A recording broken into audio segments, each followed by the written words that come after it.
सवाल लिख रहा हूँ, इधर देखो जरा फटाफट। पाइरोल में बोल रहा हूँ, आपको स्ट्रक्चर बनाना आना चाहिए। पाइरोल में इलेक्ट्रोफिलिक सब्स्टिट्यूशन करके बताइए। Question number 3 for today. Pyrrole इसको बोलते 5 member ring with heteroatom nitrogen, एक लोन पेयर और ये 2 पाई बॉन्ड इज एरोमेटिक। नाम पढ़ते हैं पाइरोल। पाइरोल पर इलेक्ट्रोफाइल जोड़ना है तो पोजीशन ये कार्बन और ये, इन दो पर, या ये और ये तो आइडेंटिकल ही है। तो इस पर अल्फा इसको अल्फा बीटा सब बोलते नहीं है, खैर ये 1 पोजीशन और ये 2 किस जगह पे जाके इलेक्ट्रोफाइल जोड़ेगा? 1 पर सब्स्टिट्यूशन देगा या 2 पर? और जहां भी देगा तो क्यों? फटाफट बोलो।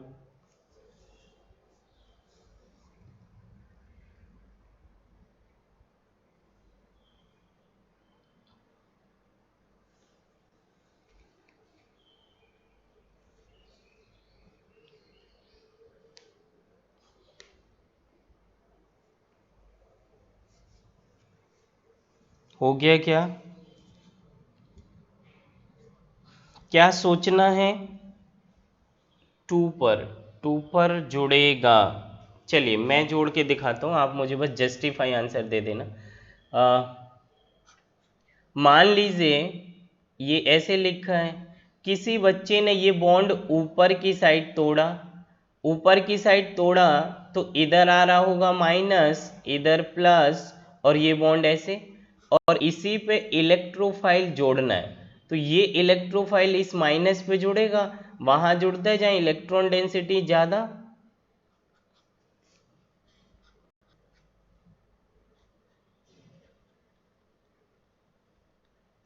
इधर इलेक्ट्रोफाइल जुड़ गया तो कैटाइन इधर बना, और ये इसका पुराना पाई बॉन्ड ऐसा और लोन पे। तो किसी दूसरे बच्चे ने इलेक्ट्रोफाइल को, मान लो ये बॉन्ड उल्टा तोड़ा होता ऐसे, एक बार मैं तोड़ के भी दिखाऊं। ये इस बार उन्होंने बॉन्ड ऐसे तोड़ा, माइनस इधर तो प्लस ऊपर आ गया होगा। इसका मतलब ये कैसे टूट गया?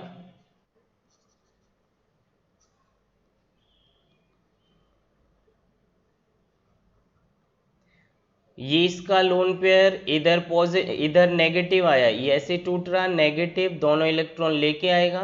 तो नेगेटिव पार्ट पर इलेक्ट्रोफाइल जोड़ देते, ये पॉजिटिव आ गया और ये पाई बॉन्ड। इलेक्ट्रोफाइल का जोड़ना चालू करते हैं तो ये जाके इस पे जुड़ जाएगा। जैसे ये जुड़ा, जुड़ने के बाद हमें केवल सिग्मा कॉम्प्लेक्स की स्टेबिलिटी देखनी होती है। इधर इलेक्ट्रोफाइल आ गया तो इधर पॉजिटिव आ गया, ये लोन पेयर है और ऐसे। जरा बताओ स्टेप 1 का कैटाइन ज़्यादा स्टेबल है या विलेंट कॉम्प्लेक्स ज़्यादा स्टेबल है, या स्टेप 2 का? और जो ज़्यादा स्टेबल वही तरीका होगा, ये तो मैंने प्रोबेबिलिटी लिखा। स्टेप 1 का क्यों ऋषभ? मेसोमेरिक लग गया ऐसे। नाइट्रोजन का लोन पेयर पॉजिटिव के साथ मेसोमेरिक स्टेबल, ऐसा? गलत आंसर, गलत, इट्स रॉन्ग वे।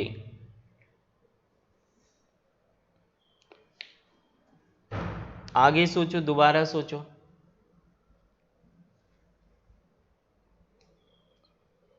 देखिए सिलेबस के चक्कर में मत घूमिए और इसमें मत घूमिए कि आज ही सर सारा पढ़ा दें, मज़ा आ जाएगा। बाउंस उड़ जाएगा तो करोगे क्या उसका? इंटरप्रिटेशन सीखिए, क्वेश्चन ज़्यादा से ज़्यादा सॉल्व करिए। 2 कॉन्जुगेटेड बेस, कहाँ तुमको कॉन्जुगेटेड बेस मिल गए? कॉन्जुगेटेड बेस मतलब नेगेटिव साइन होता है, कहाँ तुमको नेगेटिव दिख रहा है उसमें? बनता के सिग्मा कॉम्प्लेक्स से कैटाइन बनता है, विलेंट बनता है, तुम एनाइन पढ़ा रहे हो। कॉन्जुगेटेड बेस का मतलब ये होता है H प्लस निकलने के बाद एनाइन बचना।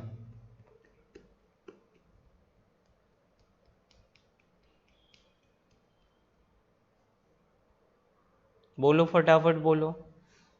कुछ भागने लगे कि बाउंस उड़ रहा है क्या? ये ऐसे ही है सर, बस हाय हेलो करने आया था, निकल लिया अब। हितेश जी समझ आ रहे हैं क्या?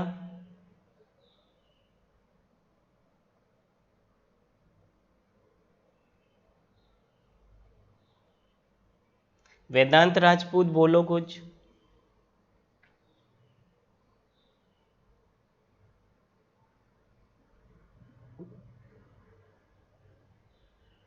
बोलो भैया, इतना टाइम मत लो यार।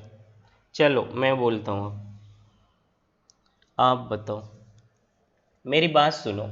जिन बच्चों ने ये सोचा ये लोन पेयर सिग्मा पॉजिटिव, तुरंत मेसोमेरिक इफेक्ट मिला और मेसोमेरिक से ये कैटाइन प्लस एम मतलब प्लस मेसोमेरिक, प्लस एम की वजह से ये स्टेबल होगा, यही सोचा। लेकिन इधर देखो, ऐसा करना तो यहां भी पॉसिबल था। पॉजिटिव सिग्मा डबल रेजोनेंस भी हो रहा है और मेसोमेरिक भी है। एक नाइट्रोजन इधर, ये इलेक्ट्रोफाइल इधर जोड़ दिया। जैसे ये जोड़ा तो ये क्या किया आपने, ये बॉन्ड तोड़ा तो ये माइनस प्लस का नया बॉन्ड, और इधर पॉजिटिव आ गया और इसका लोन पेयर अभी भी। तो अगले स्टेप में ये भी मेसोमेरिक कर ही लेगा प्रभु। कैसे, मेरी बात सुनो। ये पाई बॉन्ड इधर आ गया, इलेक्ट्रोफाइल इधर जुड़ा है, और ये पॉजिटिव और इसका लोन पेयर डबल बॉन्ड बनाएगा और नाइट्रोजन 4 बॉन्ड की वजह से पॉजिटिव भी आ गया। तो इसमें हुआ क्या, रेजोनेंस भी हुआ प्लस मेसोमेरिक भी हुआ, दो दो इफेक्ट लगे, मतलब ये कैटाइन ज्यादा स्टेबल हुआ। यहां कम, या मेरे शब्द सुनो दोबारा, यहां पर ये पॉजिटिव कहीं डीलोकलाइज नहीं हुआ, इस एटम और इस एटम के बीच में ही हुआ, लेकिन यहां पर ये पॉजिटिव वन एटम, 1 2 3 4 चौथे एटम तक पहुंचा। जितना ज्यादा डीलोकलाइजेशन ऑफ चार्ज होगा, स्टेबिलिटी ऑफ उस चार्ज की उतनी ज्यादा होगी। यही तो रेजोनेंस और मेसोमेरिक का फंडा है। रेजोनेंस आपसे यही बोलता है कि नेगेटिव हो या पॉजिटिव हो, जितने ज्यादा एटम के बीच में डिस्ट्रीब्यूट हो जाएगा, उस चार्ज की स्टेबिलिटी उतनी बढ़ जाएगी। हाँ ना, कुछ बोलो। तो सेकंड वाले में या फर्स्ट पोजीशन पर इलेक्ट्रोफाइल जोड़ने से सिग्मा कॉम्प्लेक्स की स्टेबिलिटी ज्यादा है, क्योंकि वो पॉजिटिव या कैटाइन या विलेंट कॉम्प्लेक्स 4 एटम के बीच डिस्ट्रीब्यूट हुआ। मतलब इसका इक्विवेलेंट क्या बोलते हैं, इक्विवेलेंट तो नहीं, हाइब्रिड रेजोनेटिंग स्ट्रक्चर देखो। ये इलेक्ट्रोफाइल इधर जुड़ा, ये पार्शियल पॉजिटिव कभी इस पर था, फिर इस एटम पर थर्ड पर आया, फिर नाइट्रोजन पे जाएगा, और यहां से लेके यहां तक डीलोकलाइजेशन हुआ। यहां कहाँ डीलोकलाइजेशन करा रहे हो, इतना ही तो रुका हुआ है। समझे हो कि नहीं भैया, समझ आया कि नहीं आया? Everyone tell me, getting me or not? The way you think is differ or not? सभी लोगों को समझ आया? जितना आप देख के बस स्ट्राइक कर रहे थे यही होना चाहिए, लेकिन उसके अलावा भी आपको सोचना है, दोनों तरीके से सोचना है। और फंडा एक ही है, मैं कुछ बदल थोड़ी ना रहा कि लॉजिक बदल रहा हूँ। रीज़न और लॉजिक तो कांस्टेंट ही मैं बोल रहा हूँ कि कैटाइन की स्टेबिलिटी बढ़ाओ, सिग्मा कॉम्प्लेक्स जितना ज़्यादा स्टेबल उतना अच्छा। तो ऊपर वाले √1 से आपने तो उसका डीलोकलाइजेशन कराया ही नहीं, दो एटम के बीच में केवल बॉन्ड बना दिया, और यहाँ आपने उस पॉजिटिव का डिस्ट्रीब्यूशन बढ़ाया और वो 4 एटम तक डिस्ट्रीब्यूट हुआ। मतलब पाई बॉन्ड का भी डिस्ट्रीब्यूशन, या उसका जो हाइब्रिड रेजोनेंस है उसमें भी डिस्ट्रीब्यूशन दिखाया। मतलब जितना ज़्यादा घूमेगा एनर्जी उतनी रिलीज होगी, मॉलिक्यूल्स की स्टेबिलिटी उतनी बढ़ेगी। Is clear to everyone? अरे भैया आ रहे हैं कि नहीं आ रहे? यस। अब अगला सवाल जो केवल जेई ने पूछा हुआ था, एडवांस तो बहुत टफ पूछता है चीज़ें, आप इतना हल्के में मत लो। जलगांव में कोई टीचर या किसी बच्चे को जेई एडवांस का एक सिंगल सवाल नहीं आता, मेरे को पहले भी पता है और आज भी बोल रहा हूँ। सवाल इतना है कि जेई एडवांस आप हिला ही नहीं पाओगे। अगर आप 8 क्वेश्चन भी सॉल्व कर लेते हो तो आप जेई एडवांस में सेलेक्ट हो जाते हो पर सब्जेक्ट, और आपसे 8 क्वेश्चन भी नहीं होंगे। जेई एडवांस मुश्किल से आप लोगों का लेवल अभी 2 क्वेश्चंस का है, केवल 2। सो मैक्सिमम 6 कर पाओगे तीनों सब्जेक्ट में, तब आपका हो गई क्या। इसलिए बिल्कुल इसको नेगेटिव भी नहीं लगी मुझे आज तो नेगेटिव कर दिया, ये पॉजिटिव और नेगेटिव का कोई बाढ़ आ रही है, पढ़ोगे तब ना पॉजिटिव नेगेटिव हो गए। सवाल इतना है कि मेंस को टारगेट रखिए 250 प्लस रखिए, बेस्ट कॉलेज एनआईटी लीजिए, नहीं लेना तो कॉन्फिडेंस आ जाएगा, नेक्स्ट ईयर में आप एडवांस निकालो। केवल सपने देखने से ही सेलेक्ट नहीं होने वाले। काम की बात सुन लो जरा अभी, नहीं है तो मैंने आपको एडवांस का पेपर भेजा था, कल मैंने एडवांस का अथंग आपको शायद पेपर भेजा था, आप देख लो उसमें से कोई एक भी सवाल हिल रहा है क्या। अभी मेरी बात सुनो, अगला फोर्थ क्वेश्चन, फोर्थ और फिफ्थ वन, आपको इसको 6 मेंबर रिंग विथ नाइट्रोजन, इस स्ट्रक्चर को पढ़ते हम पिरिडीन। पिरिमिडीन अलग होता है, वो बायो में आता है, डीएनए मॉलिक्यूल्स में। एक ring with nitrogen pyridine, electrophile जोड़ना है। अब बताओ इधर जुड़ेगा कि इधर जुड़ेगा कि इधर जुड़ेगा, और वो डिपेंड करता है स्टेबिलिटी ऑफ सिग्मा कॉम्प्लेक्स। फटाफट बताइए। पिरिडीन नाइट्रोजन 3 बॉन्ड बनाया है, अपना lone pair carbon 1 carbon 2 carbon 3, electrophile कहाँ जुड़ेगा।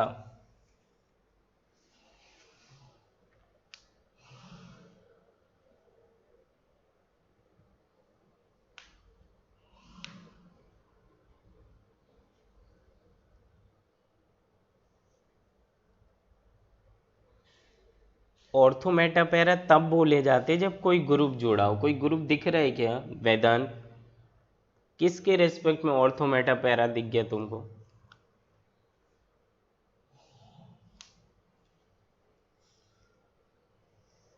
ऊपर वाले पर वहां जोड़ा,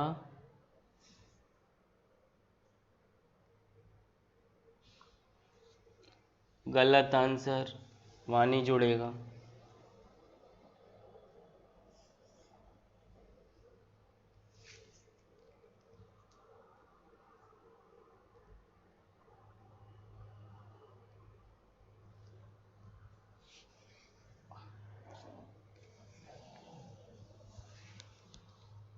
मिडिल वाले पर,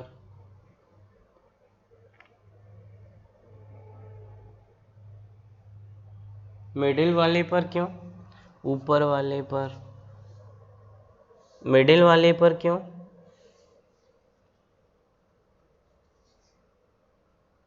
ऊपर के साइड वाले पर, क्या बात है, साइड का ऊपर वाला, ऊपर के नीचे वाला, कुछ भी लिखते रहो, समझ भी नहीं आ रहा क्या लिख रहे हो। मेरी बात सुनो जरा, मैं चालू करता हूं, सभी को देख लेते हैं। मान लो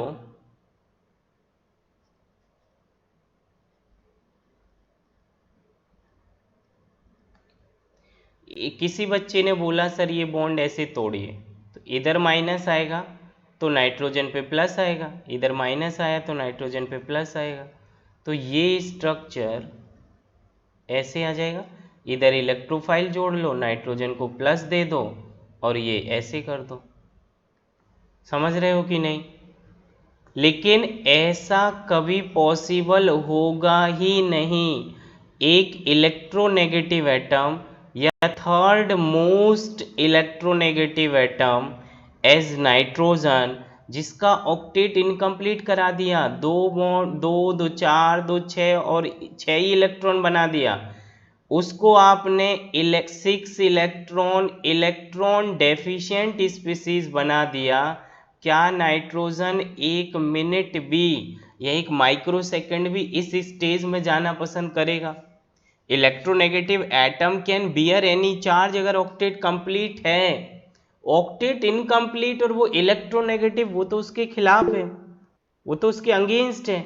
बिल्कुल भी ये ऐसा अलाउ रेजोनेंस करेगा ही नहीं। समझे कि नहीं। मतलब पहला स्टेप तो ऐसे नहीं हो सकता था। तो दूसरा देखा, उल्टा तोड़ोगे तो नाइट्रोजन पे आ जाए। मैं चलो ऐसे बोल देता हूँ, ये जो दोनों बॉन्ड है वो एज इट इज है और ये वाला बॉन्ड ऐसे तोड़ा, तो नाइट्रोजन का लोन पेयर तो था ही और इसी पे माइनस ला दिया और इस कार्बन पे प्लस ला दिया और आपने बोला इलेक्ट्रोफाइल जोड़ दो। आप ऐसे रटिए मत, आप दोनों तरफ से तोड़ के सीखिए। मान लीजिए इधर इलेक्ट्रोफाइल है, ये लोन पेयर है, और क्या लिख दिया, हाँ इधर इलेक्ट्रोफाइल जुड़ गया नाइट्रोजन से, इधर कैटाइन बन गया और बाकी पुराने बॉन्ड ऐसे। ऐसा कभी होगा नहीं। रीजन बताओ, नाइट्रोजन पे जाके इलेक्ट्रोफाइल नहीं जुड़ पाएगा, क्योंकि भैया नाइट्रोजन के पास तो हाइड्रोजन है ही नहीं कि वो निकल जाए और एरोमेटिसिटी रीगेन करे। तो आप बोलोगे सर चलो निकालोगे नहीं, लेकिन लोन पेयर तो है, लोन पेयर और इसका ही बॉन्ड बना दो। लोन पेयर और इसका बॉन्ड बनाओगे तो ये रिंग परमानेंटली एरोमेटिसिटी लॉस कर देगा। इलेक्ट्रोफाइल जोड़ दिया, लोन पेयर और इसने डबल बॉन्ड बना दिया, नाइट्रोजन ने बाकी ये ऐसे लिखा है, ये ऐसे लिखा है, तो ये जो पॉजिटिव आया ये अभी खत्म कहाँ हुआ। नाइट्रोजन पे तो पॉजिटिव रह गया ना 4 कोऑर्डिनेट बॉन्ड बनने से। समझ रहे हो कि नहीं? इसका मतलब फर्स्ट कार्बन पर ना तो ऐसे बॉन्ड तोड़ के लिखा जा सकता है ना ऐसे, इस पर इलेक्ट्रोफिलिक सब्स्टिट्यूशन फर्स्ट कार्बन से नहीं हो सकता। तो आगे बढ़ते हैं, सेकंड से चेक कर लेते हैं। ऊपर वाला वो तो फॉर्मल चार्ज है, फॉर्मल हो या खरीदा हुआ हो, चार्ज तो चार्ज ही होता है ना, न्यूट्रल मॉलिक्यूल्स तो नहीं रहा। As a electronegative atom nitrogen octet complete stable for 10 minute 20 minute, but continue तो मॉलिक्यूल्स चार्ज ही रह गया ना, स्टेबल कहाँ हुआ। जब ये पहले अपने लोन पेयर को अपने वैकेंट ऑर्बिटल में रखे और कोई चार्ज नहीं है नाइट्रोजन पे, तो वो वैसे ही रहेगा या चार्ज फॉर्म में रहेगा। ऋषभ बोलो, अभी भी कोई डाउट है क्या?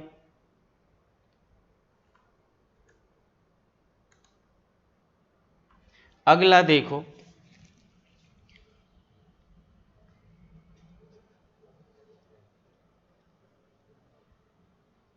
ये लोन पेयर है, ये बॉन्ड ऐसे लिखे थे, तो अब हम लोग इस कार्बन पे आ चुके 1 के बाद 2 पर।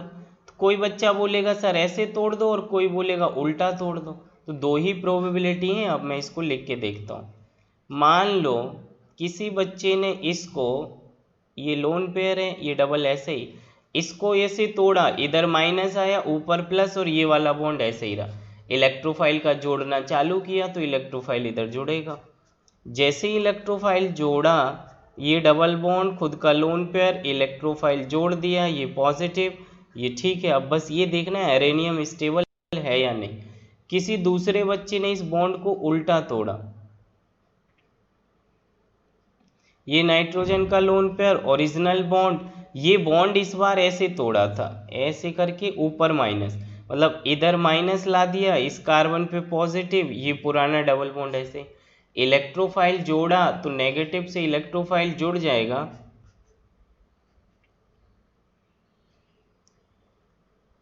Loan pair bond as it is, electrophile जुड़ गया है, इधर पॉजिटिव है और ये बॉन्ड ऐसे। कौन सा सिग्मा कॉम्प्लेक्स विलेंट कॉम्प्लेक्स स्टेबल, वही रूट करेक्ट माना जाएगा। R1 और R2 में वही सही रास्ता है, उसी से रेट ज़्यादा मिलेगा, जिससे स्टेबिलिटी ऑफ सिग्मा कॉम्प्लेक्स ज़्यादा मिलेगी। बोलो फटाफट।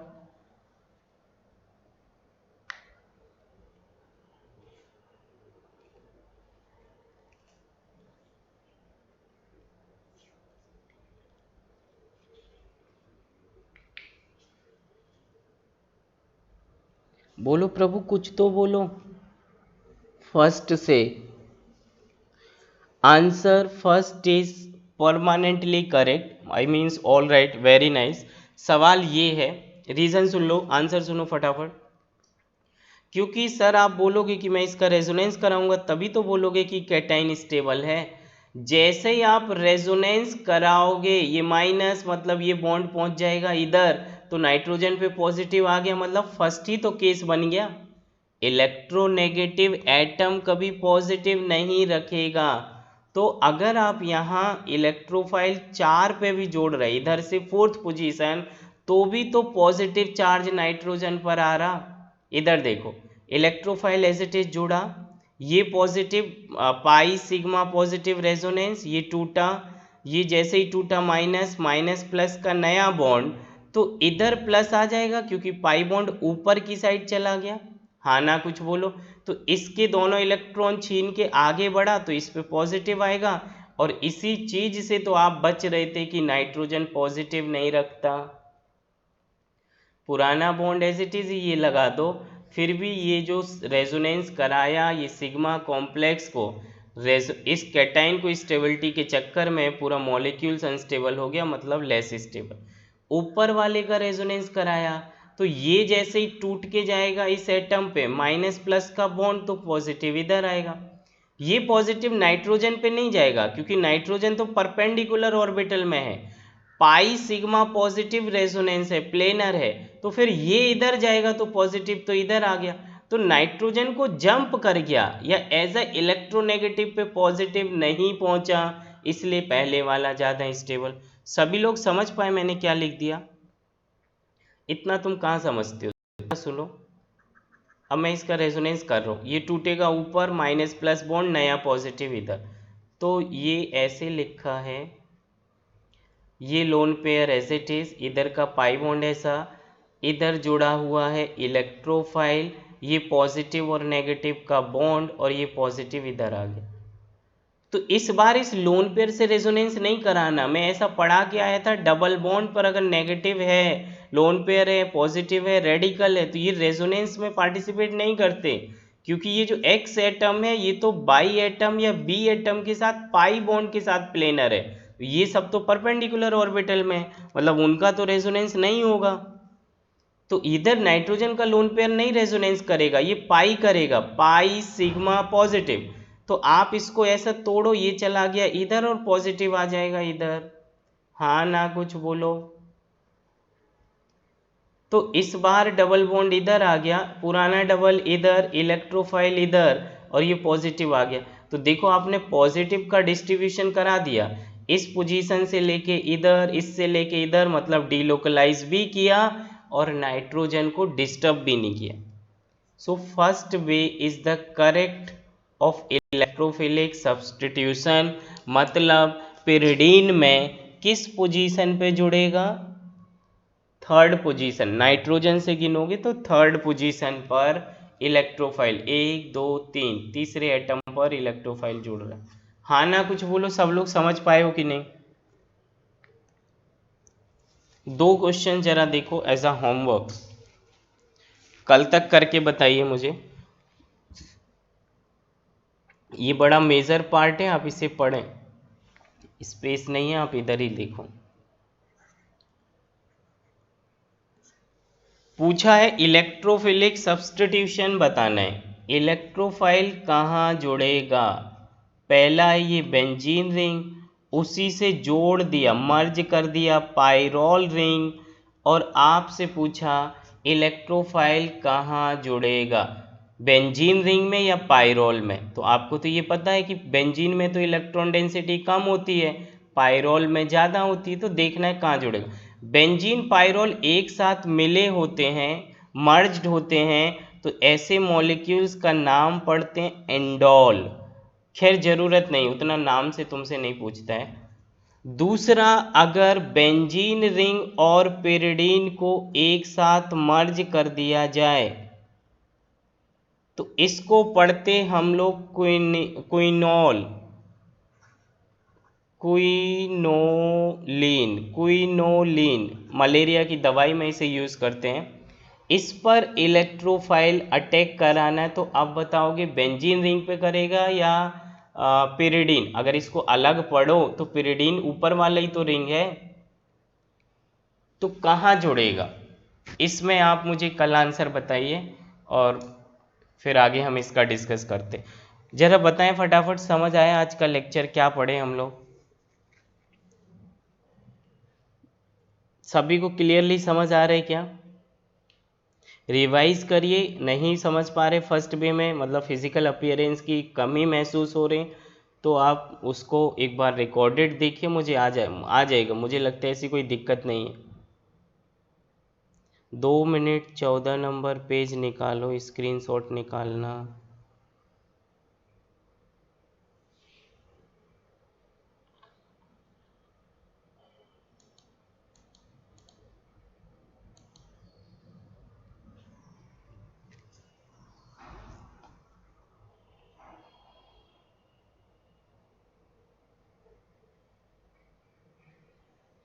चलिए, कोई डाउट हो तो पूछिए। ओके, सो नीट वाले प्लीज़ नोट्स को ही रिवाइज करें और एनसीईआरटी की लाइनें पढ़ लें सो दैट कॉन्फिडेंस रहे। और दूसरा एमटीजी करें। जेई वाले मेंस के लिए लेवल 1 लेवल 2 करें, लेवल 2 से ऊपर नहीं जाएं और एडवांस कर में नहीं रहें, अदरवाइज मेंस भी निकल जाएगा। मेंस भी हाथ से जाओगे तो करोगे क्या, इसलिए मेंस को ही टारगेट करो और जो सच्चाई है उसे अडॉप्ट करो। चलो, okay, bye bye, take care.